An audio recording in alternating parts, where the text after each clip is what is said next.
Greetings, I'm Chevalier, and I bid you welcome to the situation and guide of Karaman. Karaman is one of the biggest, it's actually the biggest Baybalik nation, or basically the Anatolian nations, how I like to call them. They have cores of the Ottomans in their lands. They are pretty much, all of them are cores of the Ottomans.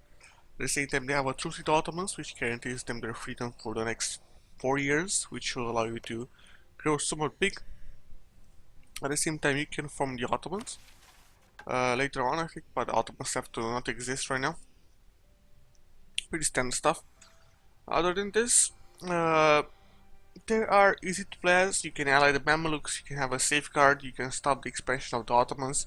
It's quite easy to stop the Ottomans from expanding. That after you stop the Ottomans, you can expand into the Ottomans and just simply form the Ottomans yourself. Then it's an Ottoman game.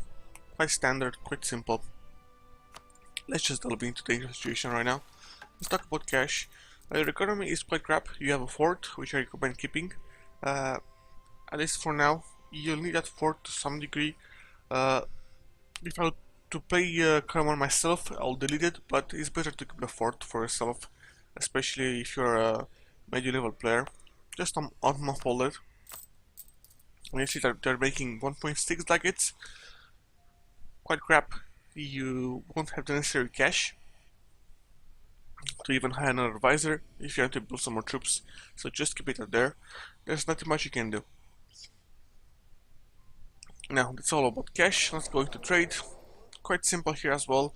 You're basically just starting. Your trade node is in Constantinople, and you're pushing from Alexandria and Aleppo. Standard stuff. Later on, you'll try to move over to Genoa easily,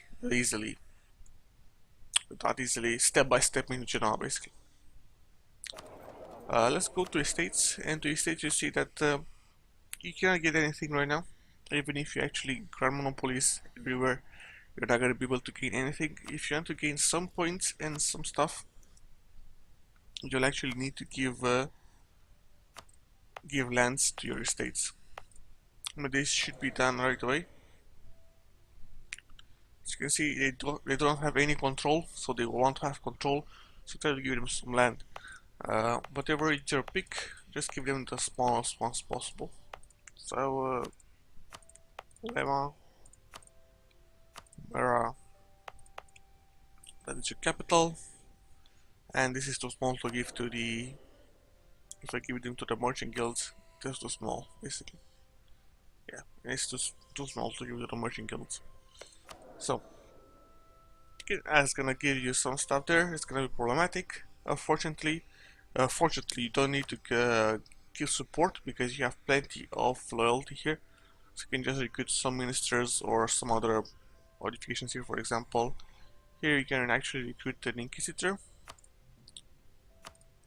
Then try to recruit a minister. 77. There we go. And here you'll either call it grant a generalship. That's gonna get you to 77, or recruit a minister. That's gonna give it to just grant generalship. Then later on, you can actually recruit a minister as well when you need the minister, because right now you don't have the cash to pay for the minister.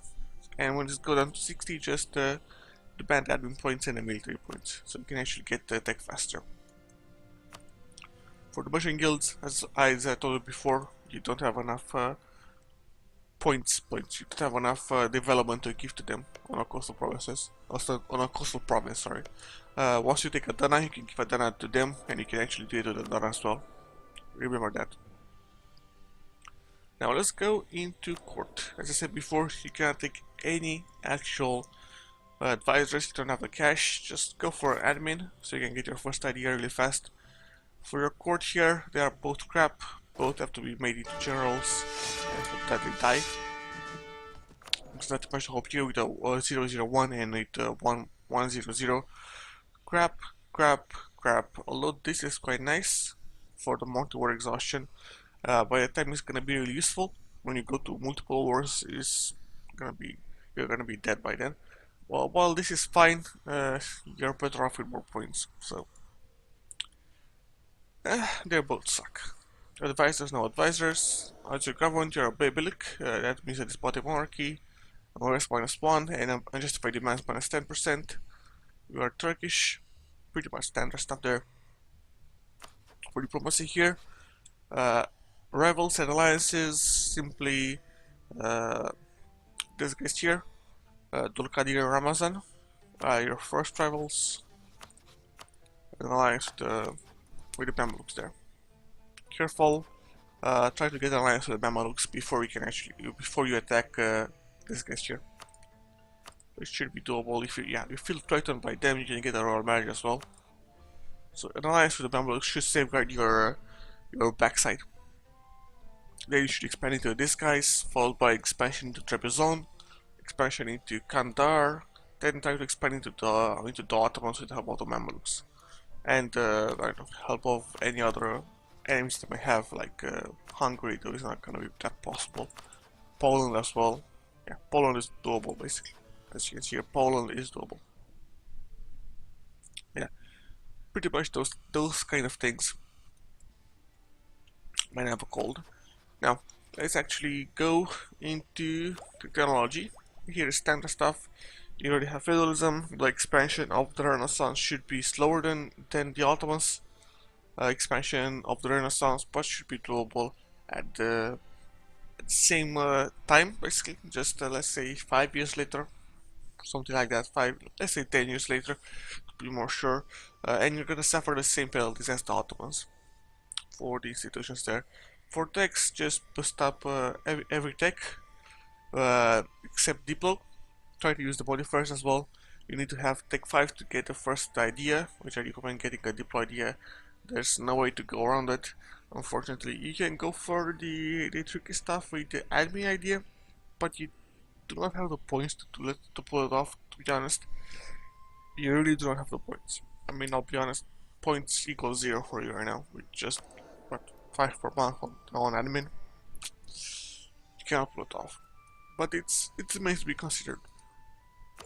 And our military tech, just try to pull it off when you pull it off. Take it when you want to go to war, or when you feel threatened. Otherwise, try to use the modifier to save as many military points as possible. For the ideas here, you have the Illyrian tradition plus 0.5, core creation cost minus 20%. You have the stability cost modifier and culture conversion cost minus 20%. Oh, come on, paradox. Paradox. These are the old ideas, somewhat the diluted ideas of the old Ottomans, basically, and they haven't updated them. Culture conversion cost minus 20%, manpower recovery speed, CAF compatibility, diplomats, everything here is all decent. Even this one is decent. I was saying in this patch, when you have to build tall, you might want to culture convert when you have enough diplomacy, diplo points basically. Manpower excellent, CAF excellent, diplomats excellent as well. Dev cost quite nice actually. Religious unity decently nice, and legitimacy decent, I'll say, though quite crap. Discipline plus 5%, excellent at the end as well. These ideas are basically, as I said before, the diluted ideas of the Ottomans, and once you from the Ottomans, you're gonna get better ideas. Pretty much standard stuff. Here, on the diplomatic ideas, on the idea that you take, they're kind of the same options as the Ottomans. You can go for the land conquest option with influence and influence admin, or you can go for the admin ideas followed by a military idea. Admin ideas, basically take the administrative ideas, you can get the core creation cost, you can stack that core creation cost. Minus 25 with minus 20, you're gonna get a lesser core creation cost, which is gonna allow you to get more stuff faster, which is gonna be quite nice. Other than this, as for the military ideas, you'll go for the quantity ideas, quantity or quality, because you need a better ships to take control of the Mediterranean. So quality is better than offensive to the opponent's ships. Although you can actually build some more ships to kill them, but it's better to have the better stuff there. Although offensive is decent as well, I'm not gonna deny it. But quality, you get more stuff. Yeah, it's a toss, basically a coin toss, whatever you pick. Other than this, you can also go for exploration ideas. In one of my recent Ottoman campaigns, I managed to just expand into a new world and the Caribbean by the 1487 or 1480, something like that. I had a colony in the Caribbeans. As Karaman, it's not gonna be possible, I'll admit. So you might want to go. You want to go admin, influence, exploration. Then perhaps you'll be able to hit the new world and try to conquest some stuff in the new world with your third idea, followed by the military idea on your fourth. Or if you want to go, you can go for influence, admin, exploration, pretty much standard stuff. But if you want to go for the admin, you're gonna stack the core creation cost, which is gonna be quite nice. And your first guy should be taken by vassalization, so try to remember that as well. Other than this, well, there's nothing more actually, other than this. On the ideas, let's go to the missions. We can form the other one I said before. I'm gonna actually show you right now. Inherit auto, no, integrate, Turk, sorry, not auto. Okay, pull it off. Oh no, let's hit the tick.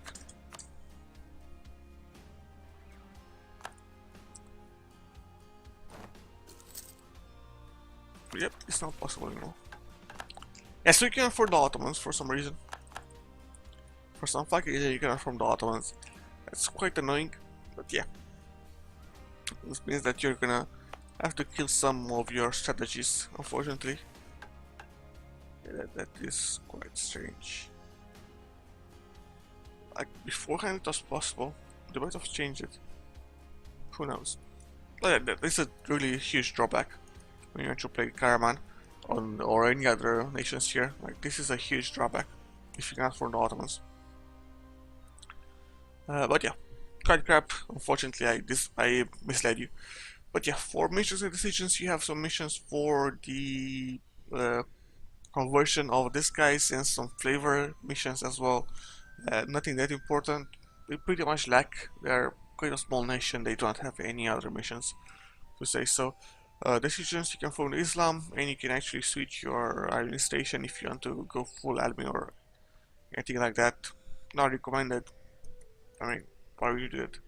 Other than this, you have the standard Sunni decisions there. Everything is just standard on here because they are too small.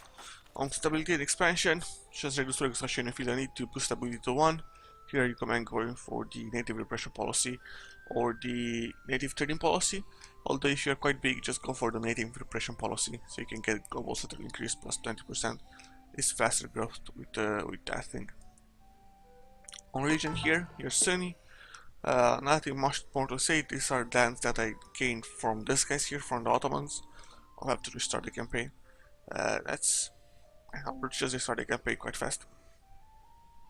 Other than this, nothing much more to say here. Just try to go for lack of piety so you can get tech faster, and you're gonna have lack of piety simply because these guys are not part of your own culture. Are part of your own religious group.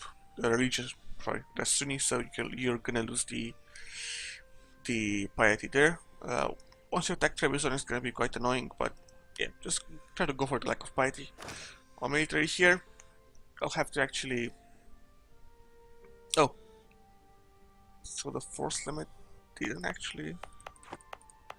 Yeah, I'll have to restart the campaign to see the actual force limit. Actually, what is the force limit of Dulkat there? Yeah, you have about 12. Oh, actually, no, I can do this. Where's the Ottomans? Oh, I'm gonna release them for my own purposes as well. Yeah, I'll just. Oh, fuck it. You have about 12 force limit, I'll say. Just build. You can also build to 70%. I really cannot.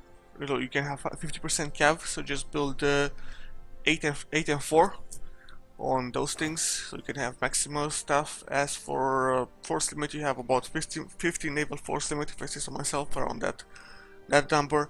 Just build some more galleys so you can actually fight the Ottomans at sea with the help of the Mamelukes. And that is about it on military. Sorry about the discomfort here. I'll just have to restart the campaign when I do the expansion guide. And that's pretty much it.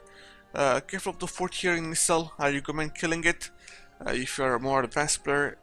But if you want to fight the Ottomans earlier on, I recommend keeping it simply because you want to have a buffer zone basically, so that the Ottomans are not just gonna kill you and take all of your lands, so you won't lose, you won't gain war exhaustion. But yeah, I'm Chevalier. This was the initial situation part of the situation and guide of Karaman. In the next part, I'm gonna do the expansion guide. See you next time. Ciao.